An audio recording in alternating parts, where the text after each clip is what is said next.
Hello, everyone. This is Jonathan Little for PokerNews.com, and today I'm here with one more hand from the €5,000 buy-in European Poker Tour event that some of the previous hands came from. Here I open at 500, 1,000 with Pocket Kings. Pocket Kings are great.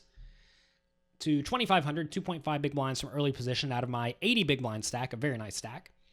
Folds around to a tighter older guy, who re-raises to 6,300 from the cutoff.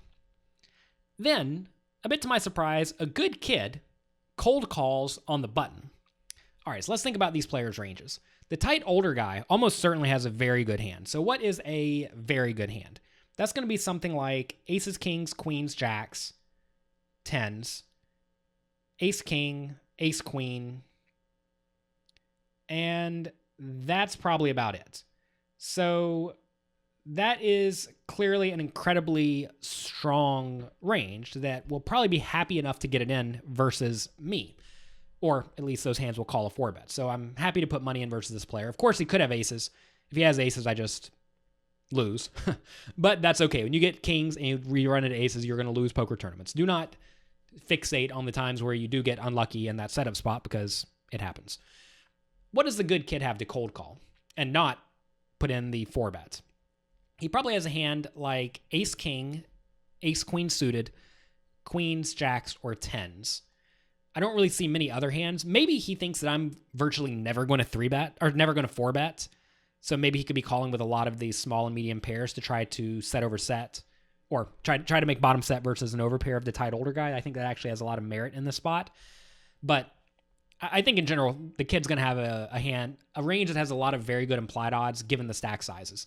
I don't think he should be calling with suited connectors here like Jack 10 suited just because the stacks are not quite deep enough to justify calling the 6,300. So I think he's got mostly good hands. So knowing that, I'm definitely going to put in the 4-bet. I want to make it an amount where both players can realistically call me with a lot of worse hands.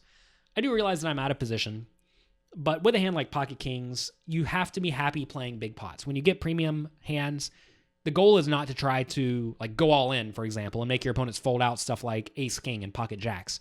You want to do everything you can to keep them in, and usually that's going to be not making an all-in raise. Of course, you don't want to make it the minimum to, say, 10,000, because then both players are going to easily call getting good implied odds, and you let them play perfectly. So you don't want to let them play perfectly. So I'm probably going to make it about 18,000 in the spot if I had to guess. Well, that's exactly what I make it.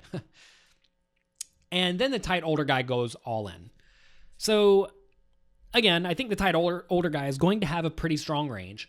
But despite that, I think I just have to be willing to get my money in. It's going to be a range like aces, kings, queens, jacks, and ace, king. And against that range, I'm in great shape. So what do I think this guy should actually do if he had aces, kings, queens, jacks, and ace, king? I think he should strongly consider calling, especially with the bottom of that bottom portion of that range, ace, king, queens, jacks, and tens. Because when he shoves, what am I actually going to call off with, right? I'm probably going to be calling off primarily with aces and kings and queens. So if I'm only calling off in this spot with aces, kings, and queens, I want to make it clear I would probably not 4-bet with the ace-king in this spot, given the way the hand's played out. If I did have aces, kings, and queens, I'm always calling. So with his hands like ace, king, queens, and jacks, he should probably just be calling and not playing a big pot. It's very important to realize that if you do have a tight image like this, you actually have to be very tight getting your money in. You have to be tighter than you would think you have to be. That's very different than if you are playing blatantly crazy, because then hands like ace-queen can become an all-in here because your opponents are going to be calling off with ace-jack and ace-10 because you're so maniacal. And that's how you often see a lot of these big pots going down deep in poker tournaments because you have two very aggressive players and they realize that each other's range is very wide. But here, I know my opponent's range is tight. So if I know his range is tight and I'm paying attention, which clearly I am going to need a very strong hand to get it all in. So for him to get it all in, he needs an even more premium hand. And it's hard to get more premium than pocket kings or pocket queens.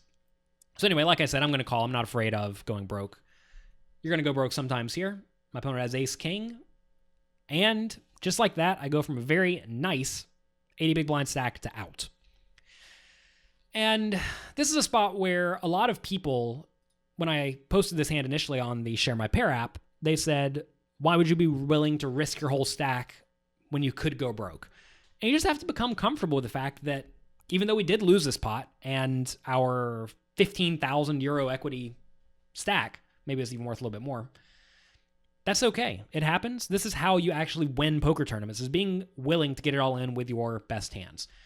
As expected, the tight older guy did vastly overplay ace king. We got him to put it all in, drawing pretty thin, and it didn't work out. And you'll actually find this is how a lot of the best players are going broke when they lose these gigantic pots. They get it all in with the best hand. This is a scenario that a lot of people think is just a setup, right?